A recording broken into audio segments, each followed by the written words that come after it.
जय श्री कृष्णा। राधे राधे दोस्तों, स्वागत है आपका आपके अपने चैनल द ज्योतिष ग्रंथ पर। दोस्तों 200 वर्षों बाद एक दिव्य और दुर्लभ संयोग 7 सितंबर 2023 कृष्ण जन्माष्टमी पर बनने जा रहा है। और यदि आप भी आपके घर की सुख शांति, संतान की कमी और धन की कमी या कर्ज से परेशान हैं या आपका भाग्य आपका साथ नहीं दे रहा है, तो दोस्तों 7 सितंबर 2023 जन्माष्टमी पर ये 6 सटीक और असरदार कार्य आप जरूर करें और आप देखेंगे कि कुछ ही दिनों में आपकी सभी समस्याओं का हल संपूर्ण रूप से हो जाएगा। दोस्तों कई हजार वर्षों बाद 7 सितंबर 2023 को बहुत ही दुर्लभ और दिव्य संयोग बनने जा रहा है, क्योंकि इस दिन जन्माष्टमी के पावन पर्व के साथ साथ राजयोग, अमृत सिद्धि योग और साथ ही धनलक्ष्मी जैसे कई योग बन रहे हैं। और इस दिन भगवान श्री कृष्ण सबसे अधिक प्रसन्न होने वाले हैं। इसलिए दोस्तों, अगर आप भी भगवान कृष्ण से इस दिन जो भी सच्चे दिल से मांगेंगे वो मनोकामना आपकी जरूर पूरी होगी। और इस दिन ये 6 कार्य करने से आपकी किस्मत चमक उठेगी। आखिर कौन से हैं वह कार्य जो आपको सभी कष्टों से मुक्त कर देंगे, आज की इस वीडियो में हम आपको विस्तार से बताएंगे। इसलिए दोस्तों वीडियो को आखिर तक जरूर देखें। और दोस्तों, अगर आप भी अपने जीवन में भगवान श्री कृष्ण की कृपा पाना चाहते हैं तो इस वीडियो को लाइक करें, कमेंट में जय श्री कृष्ण राधे राधे लिखना ना भूलें। दोस्तों, भगवान कृष्ण का जन्म भाद्रपद माह के कृष्ण पक्ष की अष्टमी तिथि को हुआ था। इस शुभ तिथि को भगवान कृष्ण के जन्म उत्सव के रूप में मनाया जाता है और इसे जन्माष्टमी कहा जाता है। जन्माष्टमी भारत के हर कोने में बड़े उत्सव के साथ मनाते हैं। इस पर्व को विदेशों में रहने वाले नागरिक भी बड़ी धूमधाम के साथ मनाते हैं। दोस्तों, मान्यता है कि इस दिन पूरे श्रद्धा भाव से पूजा व्रत आदि करने से भगवान सबकी मनोकामनाएं पूरी करते हैं। और वहीं अगर जिन लोगों की कुंडली में चंद्रमा अगर कमजोर होता है तो उनके लिए यह व्रत बहुत ही शुभ और फायदेमंद होता है। संतान प्राप्ति के लिए जन्माष्टमी का व्रत रखना बहुत ही शुभ और मंगलकारी माना जाता है। माना जाता है कि जो भी स्त्री जन्माष्टमी के दिन भगवान गोपाल को झूला झूल आती है तो उसके शीघ्र कि विवाह के योग बन जाते हैं और संतान होने में विलंब नहीं होता। ऐसे में जन्माष्टमी का व्रत अवश्य रखें, शीघ्र ही सारे काम बन जाते हैं। दोस्तों, जन्माष्टमी की पूजा मध्यरात्रि में की जाती है। इसलिए इस साल भगवान श्री कृष्ण का जन्म उत्सव 6 सितंबर 2023 बुधवार को मनाया जाएगा। इस दिन भगवान श्री कृष्ण का 5250वां जन्म उत्सव मनाया जाएगा। दोस्तों, जन्माष्टमी 2023 पूजा का शुभ मुहूर्त 6 सितंबर 2023 दिन बुधवार को रात 11:57 से 12:42 के बीच जन्माष्टमी की पूजा की जाएगी। आपको बता दें, कान्हा का जन्म रोहिणी नक्षत्र में मध्य रात्रि में हुआ था। 6 सितंबर को रोहिणी नक्षत्र की शुरुआत सुबह 9:20 से हो रही है। अगले दिन 7 सितंबर को सुबह 10:25 पर इसका समापन हो जाएगा। वहीं जन्माष्टमी व्रत का पारण 7 सितंबर को सुबह 6:02 या शाम 4:14 के बाद किया जा सकेगा। दोस्तों, वहीं ग्रस्त और वैष्णव संप्रदाय के लिए जन्माष्टमी की तिथि आपको बता दें, ग्रस्त और वैष्णव संप्रदाय के लोग अलग अलग दिन कृष्ण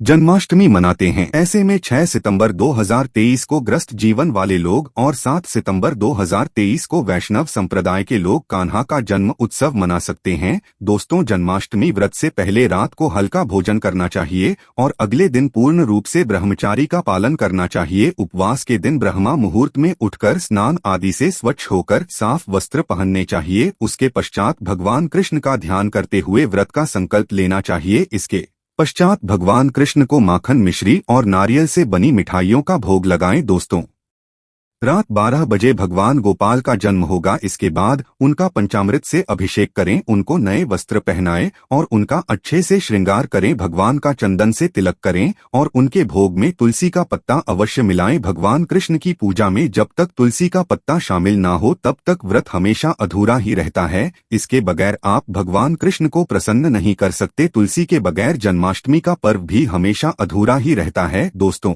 नंद के आनंद भयो जय कन्हैयालाल की कहकर भगवान गोपाल को झूला झूले। इसके पश्चात भगवान कृष्ण की शुद्ध देसी घी के दीपक और धूप बत्ती से आरती करें। दोस्तों, जन्म अष्टमी की पूजा में भगवान का श्रृंगार भी बहुत तो हम माना जाता है। आज हम आपको 8 ऐसी वस्तुओं के बारे में बताने जा रहे हैं जो भगवान गोपाल को अति प्रिय है। अगर आप भी भगवान कृष्ण की असीम कृपा प्राप्त करना चाहते हैं तथा माता लक्ष्मी की कृपा प्राप्त करना चाहते हैं, अपनी मनोकामना को पूर्ण करना चाहते हैं, तो जन्माष्टमी आने से पहले ही इन वस्तुओं को अपने घर पर अवश्य लेकर आएं। अगर आप इन सभी वस्तुओं को घर में नहीं ला सकते हैं तो कम से कम आप इनमें से कोई भी एक वस्तु घर में अवश्य लेकर आएं और भगवान श्री कृष्ण को यह वस्तु अवश्य अर्पित करें। दोस्तों, नंबर 1 भगवान गोपाल की अति प्रिय वस्तु है मोरपंख। कहा जाता है कि राधा रानी के महल में बहुत मोर हुआ करते थे। जब वो भगवान श्री कृष्ण की बांसुरी की धुन पर नृत्य करते थे तो उनके साथ में मोर भी नाच करते थे। एक दिन किसी मोर का पंख जमीन पर गिर गया, जिसे तुरंत उठाकर भगवान श्री कृष्ण ने अपने मस्तक पर सजा लिया। भगवान कृष्ण के मस्तक पर सजा मोर पंख राधा रानी के प्रेम की निशानी मानी जाती है। इसीलिए भगवान गोपाल के जन्म उत्सव की पूजा में मोर पंखों से उनकी हवा किए जाने का चलन है। इसीलिए जन्माष्टमी पर मोरपंख घर में अवश्य लाना चाहिए। दोस्तों, एक अन्य कथा के अनुसार देवी राधा हर दिन मोर कुटी मंदिर के पास मोरों को दाना देने जाती थी। एक बार जब देवी राधा वहां पहुंची तो वहां पर एक भी मोर नहीं था। राधा रानी उदास हो गई। कान्हा ने देवी राधा को प्रसन्न करने के लिए स्वयं मोर रूप धारण कर लिया और वहां पहुंच गए। राधा रानी कान्हा का यह रूप देखकर बहुत प्रसन्न हुई। दोस्तों, मोर कुटी मंदिर में मोर रूप में आज भी राधा कृष्ण की पूजा होती है। इसीलिए भगवान श्री कृष्ण को प्रसन्न करने के लिए जन्म अष्टमी के पूजन में मोरपंख अवश्य ही शामिल करना चाहिए। हिंदू मान्यताओं के अनुसार घर में मोरपंख का प्रयोग करने से अमंगल टल जाता है। विशेष रूप से कहा जाता है कि मोरपंख से बुरी आत्माएं पास नहीं आती। मोरपंख को भगवान गोपाल ने अपने मुख पर स्थान दिया तथा सम्मान दिया। वास्तु के अनुसार मोरपंख घर से अनेक प्रकार के वास्तु दोष को दूर करता है और मोरपंख सकारात्मक ऊर्जा को अपनी ओर खींचता है। मोरपंख मोर के बाजू से अलग होने के बाद भी जीवित रहता है, तभी तो इसका सकारात्मक असर अपना काम तेजी से करता है। दोस्तों, दूसरी चीज है बांसुरी। भगवान राम की पहचान धनुष है तो भगवान गोपाल की बंसी। भगवान गोपाल की मधुर बांसुरी की धुन सुनकर गोपियों उनकी ओर खींची चली आती थी। भगवान गोपाल की बंसी प्रेम और आनंद का प्रतीक है। बाल कृष्ण गोपियों के साथ बंसी बजाकर रास रचते थे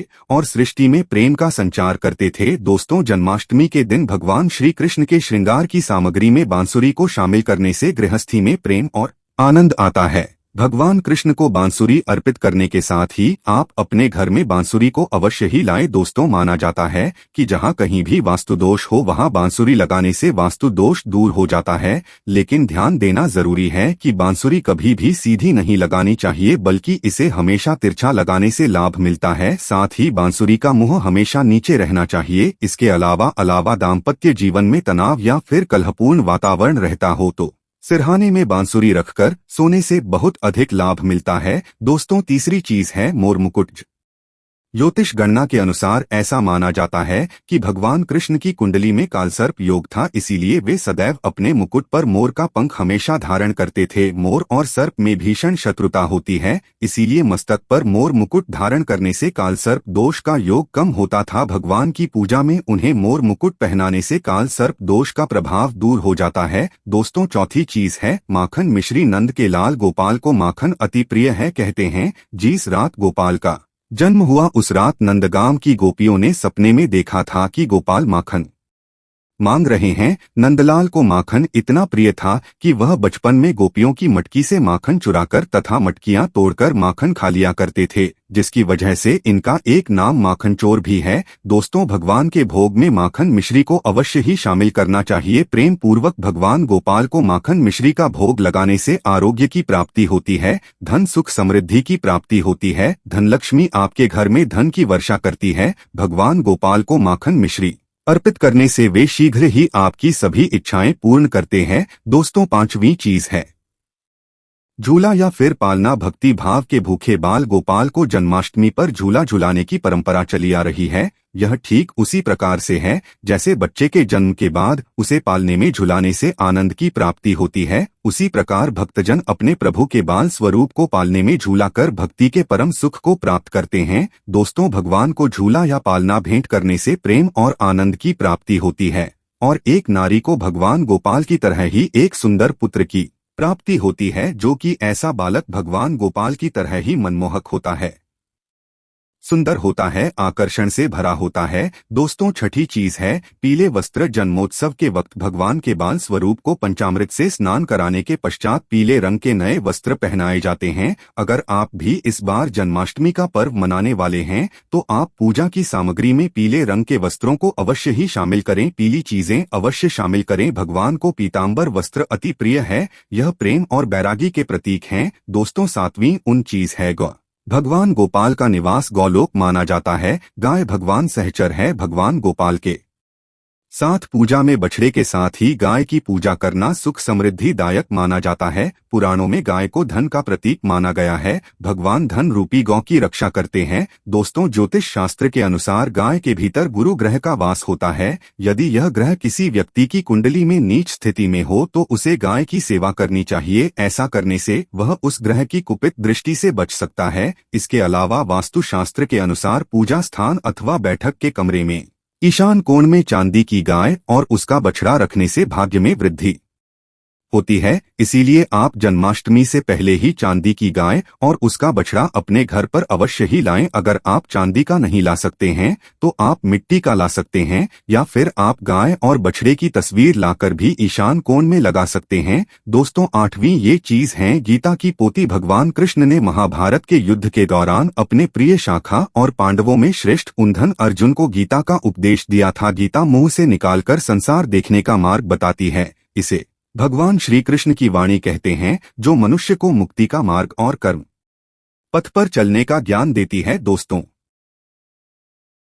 दोस्तों, इसीलिए भगवान की पूजा में गीता की पोथी जरूर रखनी चाहिए और रात में जागरण करते हुए गीता का पाठ हर हाल में अवश्य करना चाहिए। जन्माष्टमी के शुभ अवसर पर भगवान गोपाल की असीम कृपा प्राप्त करने के लिए आप जन्माष्टमी से पूर्व ही इन चीजों को अपने घर पर अवश्य ही लेकर आए और इन्हें भगवान की पूजा में शामिल करें। ऐसा करने से आपको भगवान गोपाल की असीम कृपा प्राप्त होगी, धन लक्ष्मी की कृपा प्राप्त होगी। सभी देवी देवता दोनों हाथों से आपके जीवन में धन की वर्षा करेंगे। दोस्तों, कृष्ण जन्माष्टमी के दिन जरूर करें ये उपाय, आपकी हर मनोकामना होगी पूरी। ज्योतिष शास्त्र के अनुसार यदि आप आर्थिक परेशानियों से घिरे रहते हैं और लाख मेहनत के बाद भी सफलता नहीं मिल रही है तो जन्माष्टमी पर कान्हा का केसर मिश्रित दूध से अभिषेक करें। इस उपाय को करने से कृष्ण जी के साथ धन की देवी लक्ष्मी का भी आशीर्वाद प्राप्त होता है। कृष्ण जन्माष्टमी के दिन कान्हा की पूजा में चांदी की बांसुरी चढ़ाएं। मान्यता है कि ऐसा करने से हर काम में सफलता मिलती है। साथ ही यदि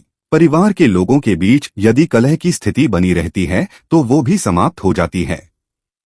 भगवान श्री कृष्ण को पीताम्बरधारी भी कहा जाता है। ऐसे में कृष्ण जन्माष्टमी की पूजा का पूर्ण फल पाने के लिए पीले रंग के वस्त्र धारण करें और गोपाल को पीले फल, पीले फूल, पीली मिठाई चढ़ाएं। जन्माष्टमी की शाम को घर में तुलसी के पौधे के पास घी का दीपक जलाने से परिवार में चल रहे लड़ाई झगड़े समाप्त होते हैं। इस दिन ओम नमो भगवते वासुदेवाय का जाप करते हुए तुलसी की 11 बार परिक्रमा करें। इससे परिवार में प्रेम का वातावरण बना रहता है। जन्माष्टमी के दिन सुबह किसी भी राधा कृष्ण मंदिर में जाकर श्री कृष्ण जी को पीले फूलों की माला चढ़ाना बहुत शुभ माना जाता है। मान्यताओं के अनुसार इससे धन लाभ के प्रबल योग बनते हैं और आर्थिक समस्या दूर होने लगती है। इस दिन भगवान को पीले रंग के कपड़े, पीले फल, पीला अनाज और पीली मिठाई दान करने से जीवन में धन और यश बढ़ता है। जन्माष्टमी के दिन बाल गोपाल को पूजा करते समय एक पान का पत्ता भी अर्पित करें। पत्ते पर सिंदूर से श्री लिखें और फिर उसको पूजा करने के बाद जहां पैसा रखते हो वहां रख दें। ऐसा करने से घर में चल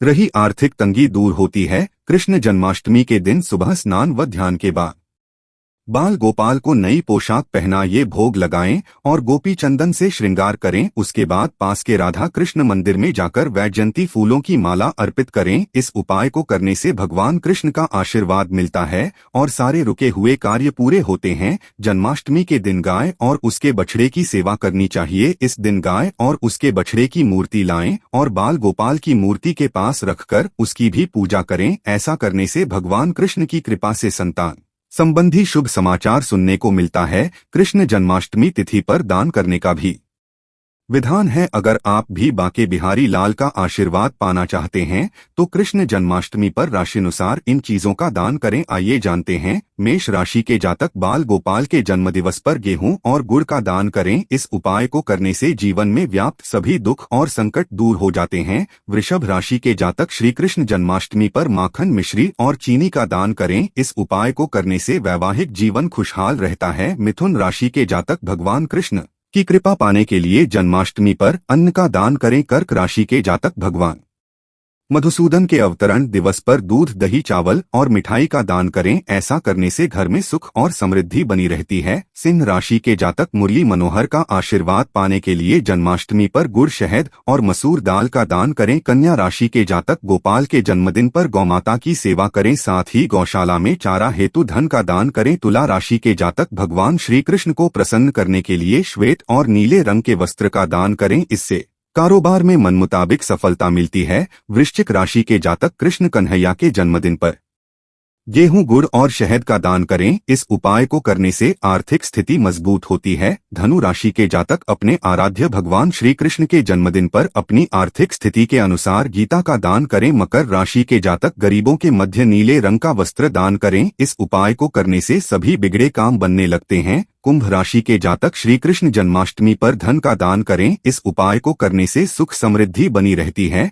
मीन राशि के जातक अपने आराध्य भगवान विष्णु के अवतरण दिवस पर केले, बेसन के मिश्री, माखन आदि चीजों का दान करें। ऐसा करने से साधक को मनोवांछित फल की प्राप्ति होती है। दोस्तों, ज्योतिष शास्त्र में 4 राशियां ऐसी हैं जिन पर भगवान श्री कृष्ण की विशेष कृपा बनी रहती है। ऐसे में आइए जानते हैं भगवान श्री कृष्ण की प्रिय राशियां। वृषभ राशि। कृष्ण की प्रिय राशियों में वृषभ राशि की गणना की जाती है। श्री कृष्ण की कृपा से जातकों को विभिन्न कार्यों में सफलता मिलती है और जीवन में आ रही कई प्रकार की समस्याओं से सामना करने का बल प्राप्त होता है। इस राशि के जातकों को जन्माष्टमी के दिन श्री कृष्ण की विशेष उपासना जरूर करनी चाहिए। कर्क राशि। ज्योतिष शास्त्र के अनुसार कर्क राशि के जातकों पर भगवान श्री कृष्ण की कृपा सदैव बनी रहती है। मान यता है कि जो जातक नियमित रूप से भगवान श्री कृष्ण की उपासना करते हैं उन्हें सभी कार्यों में सफलता प्राप्त होती है, साथ ही जीवन में आ रही सभी समस्याएं दूर हो जाती है। सिंह राशि। श्री कृष्ण की प्रिय राशियों में सिंह राशि का भी नाम लिया जाता है। इस राशि के जातक नाम के अनुरूप मेहनती और निर्भीक होते हैं। जो जातक नित्य दिन भगवान श्री कृष्ण की उपासना करता है उन पर भगवान की विशेष कृपा बनी रहती है, साथ ही बल और बुद्धि का आशीर्वाद प्राप्त होता है। सिंह राशि के जातकों को जन्माष्टमी पर श्री कृष्ण और राधा रानी का ध्यान जरूर करना चाहिए। तुला राशि। तुला राशि के जातकों को भगवान श्री कृष्ण की विशेष कृपा प्राप्त होती है। ऐसा इसलिए क्योंकि इस राशि को भगवान श्री कृष्ण के प्रिय राशियों में गिना जाता है। इस राशि को पूजा पाठ का विशेष फल प्राप्त होता है और मान सम्मान में वृद्धि का भी आशीर्वाद मिलता है। जो जातक श्री कृष्ण जन्माष्टमी पर भगवान श्री कृष्ण की विशेष उपासना करते हैं उन्हें जीवन पर्यंत लाभ प्राप्त होता है। दोस्तों, हिंदू धर्म में कृष्ण जन्माष्टमी का त्योहार बड़े ही धूमधाम के साथ मनाया जाता है। इस वर्ष कृष्ण जन्माष्टमी के त्योहार पर ध्रुव और वृद्धि योग बन रहे हैं। ऐसा माना जाता है कि इन योगों में जन्माष्टमी का व्रत रखने और विधि विधान से भगवान कृष्ण की पूजा करने से कष्टों से मुक्ति मिलती है और मनचाहा वरदान प्राप्त होता है। लोग जन्माष्टमी पर भगवान श्री कृष्ण की पालकी सजाते हैं और अनेकों प्रकार से भगवान कृष्ण का श्रृंगार करते हैं। इस राशि के जातक को कैसे श्रृंगार करना है आइए आपको बताते हैं। मेष राशि। मेष राशि में जन्म लेने वाले लोगों को कृष्ण जन्माष्टमी पर भगवान कृष्ण का श्रृंगार लाल रंग के वस्त्रों से करना चाहिए। ऐसा माना जाता है कि कृष्ण का श्रृंगार लाल वस्त्रों से करने से व्यक्ति के दाम्पत्य जीवन में खुशी आती है और मानसिक तनाव से मुक्ति मिलती है। वृषभ राशि। वृषभ राशि वाले लोगों को भगवान कृष्ण के बाल गोपाल रूप का श्रृंगार चांदी की वस्तुओं से करना चाहिए। ऐसा करने से वृषभ राशि वालों को भगवान श्री कृष्ण की कृपा प्राप्त होती है। मिथुन राशि। मिथुन राशि वाले लोगों को भगवान कृष्ण का श्रृंगार लहरिया प्रिंट वाले वस्त्रों से करना शुभ माना गया है। ऐसा करने से मिथुन राशि वाले लोगों को साहस और पराक्रम प्राप्त होता है। कर्क राशि। कर्क राशि के लोगों को भगवान कृष्ण का श्रृंगार सफेद रंग के वस्त्रों से करना शुभ माना गया है। ऐसा माना जाता है कि ऐसा करने से भगवान कृष्ण की कृपा प्राप्त होती है और व्यक्ति को हर कार्य में सफलता मिलती है। सिंह राशि में जन्मे लोगों को भगवान कृष्ण का श्रृंगार गुलाबी रंग के वस्त्रों से करना शुभ होता है। इसके अलावा सिंह राशि वाले भगवान कृष्ण को अष्टगंध का तिलक भी लगा सकते। ऐसा माना जाता है कि ऐसा करने से व्यक्ति के मान सम्मान में वृद्धि होती है। कन्या राशि वाले लोगों को भगवान कृष्ण का श्रृंगार हरे रंग के वस्त्रों से करना बताया गया है। भगवान कृष्ण के श्रृंगार में चंदन का उपयोग भी कर सकते हैं। ऐसा करने से कन्या राशि वालों पर भगवान कृष्ण की कृपा सदैव बनी रहती है। तुला राशि वाले लोगों को भगवान श्री कृष्ण का श्रृंगार केसरिया रंग के वस्त्रों में करना चाहिए। इसके बाद आप भगवान कृष्ण को घी का भोग लगा सकते हैं। ऐसा माना जाता है कि इससे व्यक्ति की आर्थिक समस्याएं जल्द खत्म होती है। वृश्चिक राशि के लोगों को भगवान कृष्ण का श्रृंगार जन्माष्टमी के दिन लाल रंग के वस्त्रों से करना चाहिए। ऐसा करने से भगवान कृष्ण सुख समृद्धि का आशीर्वाद देते हैं और व्यक्ति को आर्थिक लाभ होने की संभावनाएं बढ़ जाती है। धनु राशि के जातकों को भगवान कृष्ण का श्रृंगार जन्माष्टमी के दिन पीले रंग के वस्त्रों से करना चाहिए। इसके बाद कृष्ण को पीले रंग की मिठाई ही भोग में चढ़ाई जानी चाहिए। ऐसा करने से धनु राशि वाले लोगों के जीवन की परेशानियां दूर होती है। मकर राशि के लोगों को कृष्ण जन्माष्टमी पर कृष्ण का श्रृंगार पीले और लाल रंग के वस्त्रों से करना चाहिए। इसके अलावा आप कान्हा को पीले या लाल रंग के कुंडल पहना सकते हैं। ऐसा करने से कृष्ण का आशीर्वाद प्राप्त होता है और आपकी इच्छाएं पूरी होती है। कुंभ राशि वाले लोगों को कृष्ण का श्रृंगार नीले रंग के वस्त्रों से करना शुभ बताया गया है। ऐसा माना जाता है कि ऐसा करने से कुंभ राशि के लोगों को अपने जीवन में हर क्षेत्र में सफलता प्राप्त होती है। मीन राशि वाले लोगों को भगवान कृष्ण का पीतांबर रंग के वस्त्रों से करना चाहिए। साथ ही उन्हें पीले रंग के कुंडल पहनाने चाहिए। ऐसा करने से जीवन सुखमय व्यतीत होता है। आइए दोस्तों, अब जान लेते है कृष्ण जन्माष्टमी की व्रत कथा, जिसे सुनने मात्र से ही आपके सभी दुख दर्द दूर हो जाएंगे। स्कंद पुराण के मुताबिक ययाति वंश के राजा उग्रसेन का राज चलता था। उग्रसेन का सबसे बड़ा पुत्र कंस था, जिसकी चचेरी बहन देवकी थी। कंस अपने ही पिता को जेल में डालकर स्वयं राज करने लगा। वहीं दूसरी ओर कश्यप राशि का जन्म राजा शूरसेन के पुत्र के रूप में यानी वासुदेव का जन्म हुआ। आगे चलकर वासुदेव का ब्याह देवकी से संपन्न हुआ। देवकी को विदा करने के दौरान एक आकाशवाणी होती है, एक हंस तू आज इस बहन को इतने प्यार से विदा कर रहा है, कल उसी का 8वां पुत्र तुम्हारे मौत का कारण बनेगा। ऐसा सुनते ही कंस देवकी को मारने के लिए हावी हो गया, पर सैनिकों और वासुदेव के वचन ने ऐसा होने से बचा लिया। वासुदेव सत्यवादी थे। इन्होंने कंस को वचन दिया कि वो अपना 8वां पुत्र सौंप देंगे। वासुदेव जी की बात मानते हुए कंस ने उन दोनों को बंदी बनाने का निर्णय लिया और उनके पास पहरेदार लगा दिए। इसके बाद कंस ने देवकी के सारे संतानों को मारने का प्रण कर लिया। निश्चय अनुसार देवकी के 7 संतान कंस द्वारा मारे गए। इसके बाद देवकी के 8वें पुत्र का जन्म हुआ।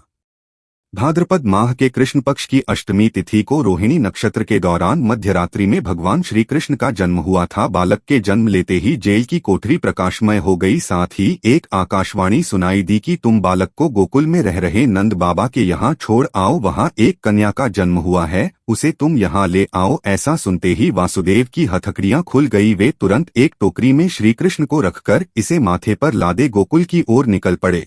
रास्ते में यमुना नदी बालकृष्ण के चरणों को स्पर्श करने के लिए उफान पर आ गई, फिर चरण स्पर्श करते ही वो पुनः शांत पड़ गई। इस प्रकार वासुदेव ने अपने पुत्र को यशोदा मैया के बगल में सुलाकर वहां से कन्या